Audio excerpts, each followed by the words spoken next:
அதிகார வர்க்கமும் அரசியல் வர்க்கமும் எம் இனத்தின் மீது ஏவப்படுகின்ற ஒவ்வொரு அடக்குமுறைகளையும் உடைத்து எறிவேன். எம் இனத்தின் மீது பொய்மைகளை மட்டுமே புகுத்திக் கொண்டிருக்கக்கூடிய ஊடகங்களுக்கு மத்தியில் பொய்மையை உடைத்து எறிவேன். அனைவருக்கும் வணக்கம். நேத்து நீங்க கண்டிப்பா நியூஸ் பார்த்திருப்பீங்க. ஏன்னா டாக்டர் ராமதாஸ் ஐயா அவர்கள் ஒரு அறிவிப்பு என்று வெளியிட்டாங்க. அந்த அறிவிப்பு அப்புறம் டோட்டல் மீடியாவே அந்த அறிவிப்பு குறித்து நிறைய விவாதங்கள் பண்ணியிருந்தாங்க. பாட்டாளி மக்கள் கட்சியோட அடுத்த நகர்வு எப்படி இருக்கும்? பாட்டாளி மக்கள் கட்சி இப்படிதான் மூவ் பண்ணுவாங்க அடுத்த ஸ்டெப். ஆக்சுவலா ஒவ்வொரு வியாழக்கிழமை மருத்துவர் ஐயா அவர்கள் தைலபுரம் தோட்டத்துல பத்திரிகையாளர்களை சந்திக்கிறது தொடர்ச்சியா ஒரு 4 மாதங்களா வழக்கமாவே இருக்குது. நேற்றைய தினம் அந்த மாதிரிதான் நம்ம அந்த நியூஸ பாத்துக்கிட்டு இருக்கிறோம். பத்திரிகையாளர்களுடைய பேட்டி எல்லாம் கேட்டுட்டு இருக்கிறோம். திடீர்னு யாருமே எதிர்பார்க்கல. மருத்துவர் ஐயா அவர்கள் ஒரு அறிக்கையை வெளியிடுறாங்க. அதுல ஐயா அவர்கள் குறிப்பிட்டு சொன்ன வார்த்தை என்னன்னா, 2026 தேர்தலில் என்னுடைய தலைமை ஏற்று இளைஞர்கள் பணி செய்யணும்னு விரும்புறாங்க.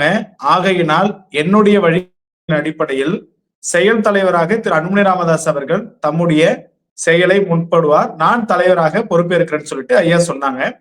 அதற்கு பின்பா ஒரு அரை மணி நேரங்கள்ல தமிழகத்துல இருக்கக்கூடிய ஒட்டுமொத்த main stream medias and then local channels and then YouTube channels சொல்லிட்டு பலரும் பல்வேறு தலைப்புகளை வச்சுட்டாங்க. குரு ரெண்டாக போகிறதா கட்சி, புது கட்சியை தொடங்குறாரா திரு அன்புமணி ராமதாஸ் அவர்கள், பிளவா, சண்டை, அது இதுன்னு சொல்லிட்டு நிறைய விடயங்கள் குறித்து பலரும் விவாதம் பண்ணாங்க. ஊடகங்கள்லயுமே சிலர் ஐயா அவர்களுக்கு ஆதரவாகவும் சிலர் அன்புமணி ராமதாஸ் அவர்களுக்கு ஆதரவாகவுமே பல பதிவுகளை பதிவு செஞ்சுட்டு இருந்தாங்க. பொதுவா இந்த விஷயத்த மக்கள் மத்தியினுடைய அவர்களுடைய கருத்தை நாம எதை எதிர்பார்க்கிறோம், எதுவா அமைஞ்சிருக்குதுன்னா, மருத்துவர் ஐயா அவர்கள் எப்போதுமே நிறுவனர். மருத்துவர் ஐயா அவர்கள் எப்போதுமே அவர்களுடைய செயல் அப்படிங்கிறது எளிதாக மதிப்பிட முடியாத ஒண்ணு. இந்த தருணம் அப்படிங்கிறது நம்ம முதல்ல ஒரு வார்த்தை சொல்லிடுறோம். என்னன்னா, மருத்துவர் ஐயா அவர்கள் இல்லாமல் திரு அன்புமணி ராமதாஸ் அண்ணன் அவர்கள் இல்லை. அண்ணன் அன்புமணி ராமதாஸ் அவர்கள் இல்லாமல் எதிர்காலம் இல்லை. இவங்க 2 பேர் இல்லைன்னா நாம கிடையாது, நாம யாருமே கிடையாது. ஐயாவுடைய ஒரு ஆர்கனைஸ் தான் அண்ணன் இவ்வளவு தூரம் அடுத்தடுத்த நகருக்கு போய்க்கிறாங்க. அதே போல அண்ணன் இல்லாம எதிர்காலமும் இல்லை குரு. ஏன்னா இப்ப ஐயா அவர்கள் ஒரு ஆர்கனைசராகவும் அண்ணன் ஒரு ஃபவுண்டராகவும் அடுத்தது ஒரு நல்வழிகாட்டியாவும் இருந்துட்டு இருக்கிறாங்க. அதை நம்ம மறுக்க முடியாது. எந்த ஒரு தருணத்திலுமே அதை நம்ம இல்லை அப்படின்றத கடந்து போயிட முடியாது. அடுத்த யங்ஸ்டர்ஸினுடைய எதிர்பார்ப்பு என்னவா இருக்குதுன்னா, ஏன்னா ஒரு குறிப்பிட்ட மாதங்களுக்கு முன்பாக மற்ற ஐயா அவர்கள் பொதுக்குழு கூட்டி பாட்டாளி மக்கள் கட்சியினுடைய தலைவராக இருந்த திரு ஜி கே மணி அவர்கள் கௌரவ தலைவரா போறாங்க. அடுத்தது தலைவரா திரு அன்புமணி ராமதாஸ் அவர்கள் பதவி இருக்கிறாங்கன்னு சொன்ன அந்த 3.5 நிமிடம் அந்த அரங்கமே ஒரு மிகப்பெரிய ஒரு கரகோஷத்துடனும் ஒரு சந்தோஷத்துடனும் இருந்தாங்க.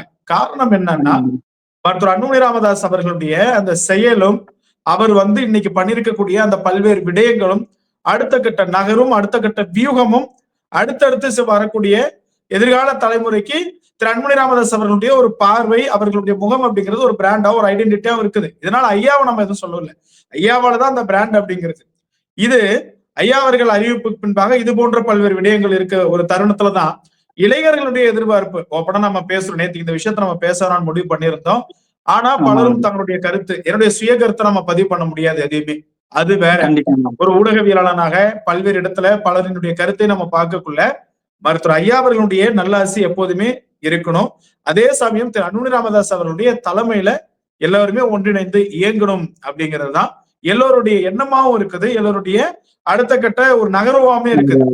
இந்த தருணத்துல பாமகவுடைய அடுத்த கட்ட நகர்வு என்னவா இருக்கும்னு சொல்லிட்டு நாம பேசிட்டு இருக்கிறோம். ஆனா பல ஊடகங்கள் பாமகவே இருக்கக்கூடாதுன்னு பேசிட்டு இருக்கிறாங்க.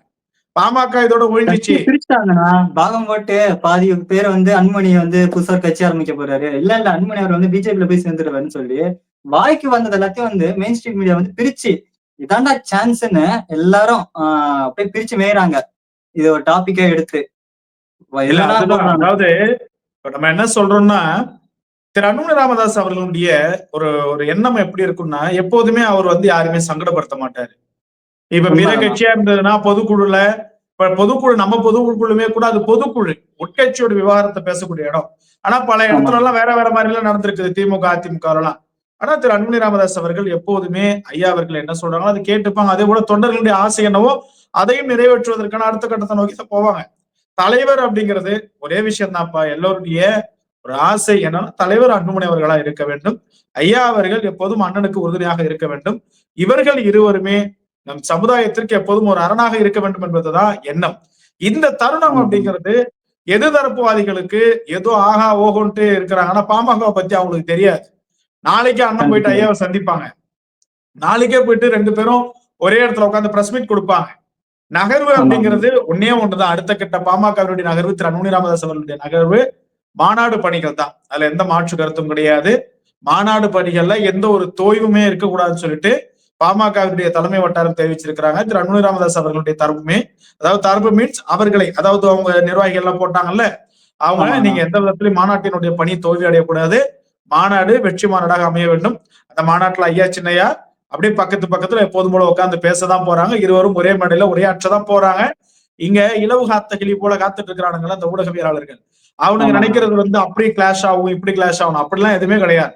காணொலியினுடைய தொடக்கத்திலே சொன்னது போலதான், ஐயா இல்லாம அண்ணன் இல்ல, அண்ணன் இல்லாம எதிர்காலம் இல்ல, இவங்க இல்லாம நாம கிடையாது. நமக்கு எப்போதுமே ஐயா அண்ணன் எப்போதுமே ஒண்ணுதான். ஆனா இந்த தருணம் அப்படிங்கிறது, ஆமா இந்த தருணம் அப்படிங்கிறது இப்போ ஒரு யங்ஸ்டராகவும் சரி, அடுத்தடுத்து ஒரு இடத்துக்கு போறது வர்றது, பல்வேறு இடர்பாடுகள் சிக்கல்களை பார்ப்பது போது எல்லாத்தையுமே நம்ம ஓரளவுக்கு இது பண்ணி பார்த்தோம்னா திரு அன்புமணி ராமதாஸ் அவர்களுடைய அடுத்த கட்ட நகர்வு, அடுத்த கட்ட செயல், அடுத்த கட்ட ஒரு ஆறாவரம் என்பது பெரிய இலக்கை நோக்கி இருக்கும் அப்படிங்கிறதுல எந்த ஒரு சந்தேகமும் கிடையாது. எப்போதும் போல இளைஞர்களுடைய எண்ணம் என்னவோ அதை திரு அன்புமணி ராமதாஸ் அவர்கள் நிச்சயம் செயல்படுத்துவார். அதற்கான பேச்சுவார்த்தைகள் நிச்சயமா தொடங்கும். என்ன 3 மணி நேரம் கிட்டத்தட்ட மற்ற ஐயாவனுடைய இல்லத்துல பேசியிருக்கிறாங்க. முக்கிய பொறுப்பாளர்கள் பேசியிருக்கிறாங்க. வழக்கறிஞர் திரு பால் அவர்கள் பேசியிருக்கிறாங்க. அடுத்து சிவகுமார் எம்எல்ஏ அவர்கள் பேசியிருக்கிறாங்க. முன்னாள் எக்ஸ்எம்எல்ஏ கார்த்தி அவர்கள் எல்லாம் பேசியிருக்கிறாங்க. அதே போல நேற்று திரு அன்புமணி ராமதாஸ் அவர்கள் யாருமே சந்திக்கல. இன்னும் ஓரிரு நாட்கள்ல சந்திக்கிறதாவுமே தகவல் சொல்லியிருக்கிறாங்க. ஒரே விஷயம் தான், ஒரு பாமகவினுடைய அடுத்த கட்ட நகர்வு எப்போதும் போல ஏழை எளிய மக்களுக்கும் வலிய மக்களுக்குமான போராட்டம். அந்த போராட்டத்தின் மீதான வெற்றி, மாநாடு, தேர்தல், இலக்கு, இதுதான் இடஒதுக்கீடு, இதுதான் எப்போதுமே இருக்கும். பாட்டாளி மக்கள் கட்சியை பல ஊடகங்கள் விமர்சனம் பண்ணியிருக்கிறான். ஆனா அவன்லாம் நேத்து என்ன பேசுறான், ஐயாவுக்கு அண்ணனுக்கு ஒரு கிளாஷ் உண்டாக்கணும்னு ஐயா பக்கமே பேசுறானுங்க. ஐயா அப்படி ஆளுமை, ஐயாவோட நம்ம குறைச்சு நம்ம இருக்க முடியாது. நிச்சயமா எல்லாமே ஒண்ணுதான். ஆனா இத்தனை நாள் அந்த ஊடகவியலாளர்கள் எங்க போனா ஐயா மிகுந்த அப்படி பண்ணுவாங்க இப்படி பண்ணுவாங்கன்னு சொல்றாங்கல்ல. ஆமாண்ணா, அவங்க நோக்கம் முழுக்க எப்படியாச்சும் ஒருத்தவங்களை உயர்த்தி பிரிச்சு விட்டு பார்க்கணும். இது எப்படியாச்சும் இந்த குளிர்காயத்து நெருப்பு ஊற்றி விட்டு ஓரமா உட்காந்து குளிர் காய்வாங்க. அந்த வேலையை தான் ஊடகம் பார்த்துட்டு இருக்காங்க.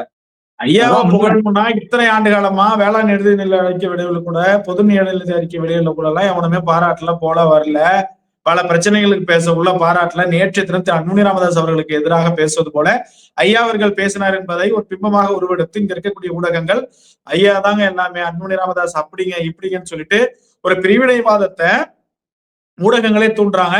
அது ஒருபோதும் பலிக்காது. விரைவில் அண்ணனும் ஐயாவும் ஒன்றிணைந்து பத்திரிகையாளர்களை சந்திப்பார்கள் என்கிற நம்பிக்கை எல்லோரும் எதிலுமே இருக்குது. மீண்டும் இறுதியா சொல்றது ஒண்ணுதான், ஐயாவும் ஐயா இல்லாம அண்ணன் இல்ல, அண்ணன் இல்லாம எதிர்காலம் இல்ல, இவங்க இல்லாம நாம இல்ல. நிச்சயம் நல்லது ஒரு நிகழ்வு நடக்கும். ஐயா அவர்களுடைய ஒரு நிறுவன முறையிலும் அண்ணன் அவர்களுடைய தலைமையும் ஏற்று பாட்டாளி மக்கள் கட்சி எதிர் வரக்கூடிய காலங்களிலே மிகப்பெரியது ஒரு இலக்கை அடையும் தம்பி. கண்டிப்பாண்ணா. நன்றிண்ணா. நன்றி.